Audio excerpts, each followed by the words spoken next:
Hello, ಈ creamy cucumber carrot salad ಹೇಗೆ ಮಾಡೋದಂತ ನೋಡೋಣ ಬನ್ನಿ. ಮತ್ತು ಟೇಸ್ಟ್ ಹೇಗಿತ್ತು ಅಂತ ಕೊನೆಯಲ್ಲಿ ಹೇಳ್ತೀನಿ. ಇದರಲ್ಲಿ ನಾನು ಕ್ಯುಕುಂಬರ್ ಮತ್ತು ಕ್ಯಾರೆಟ್ನ ಗ್ರೇಟ್ ಮಾಡ್ಕೊಂಡಿದ್ದೀನಿ. ಮತ್ತು ಒಂದು ಮಿಕ್ಸಿಂಗ್ ಬೌಲ್ಗೆ ಮೊಸರು ಹಾಕ್ಕೊಂಡು ಚೆನ್ನಾಗಿ ಮಿಕ್ಸ್ ಮಾಡ್ಕೊತಾ ಇದ್ದೀನಿ.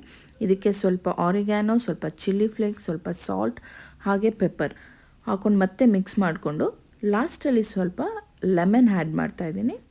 ಲೆಮನ್ ಆ್ಯಡ್ ಮಾಡಾದ್ಮೇಲೆ ಮಿಕ್ಸ್ ಮಾಡ್ಕೊಳ್ಳಿ. ಎಲ್ಲ ಮಿಕ್ಸ್ ಆದಮೇಲೆ ಇದಕ್ಕೆ ಗ್ರೇಟ್ ಮಾಡಿರೋಂಥ ಕುಕುಂಬರ್ ಕ್ಯಾರೆಟ್ನ ಆ್ಯಡ್ ಮಾಡಿಕೊಂಡು ಮತ್ತೆ ಫುಲ್ ನೀಟಾಗಿ ಮಿಕ್ಸ್ ಮಾಡ್ಕೋಬೇಕು. ಫುಲ್ ಮಿಕ್ಸ್ ಆಗಬೇಕದು, ಆ ಥರ ಮಿಕ್ಸ್ ಮಾಡ್ಕೊಳ್ಳಿ. ಅಷ್ಟೇ ಇದು ಈ ಡಿಶ್ಶು, ತುಂಬ ಸಿಂಪಲ್ಲು. ವೆಯ್ಟ್ ಲಾಸ್ ಮಾಡೋರು ಇದನ್ನ ಟ್ರೈ ಮಾಡ್ಬೋದು. ಟೇಸ್ಟ್ ಬಂದು ಒಂದು 50% ಮೊಸರು ಗೊಜ್ಜು ಥರ ಇತ್ತು, ಬಟ್ ಸ್ವಲ್ಪ ಡಿಫ್ರೆಂಟ್ ಆಗಿತ್ತು. ಆರಿಗ್ಯಾನೋ ಮತ್ತು ಪೆಪ್ಪರು ಚಿಲ್ಲಿ ಫ್ಲೇಕ್ಸ್ ಹಾಕಿದ್ರಿಂದ ಸ್ವಲ್ಪ ಡಿಫ್ರೆಂಟ್ ಆಗಿತ್ತು. ಮಕ್ಕಳು ತುಂಬಾ ಇಷ್ಟಪಟ್ಟರು. ನೀವು ಟ್ರೈ ಮಾಡಿ ಹೇಗಿತ್ತಂತ ತಿಳಿಸಿ. ಫಾಲೋ ಮಾಡೋದು ಮರಿಬೇಡಿ. Thank you for watching.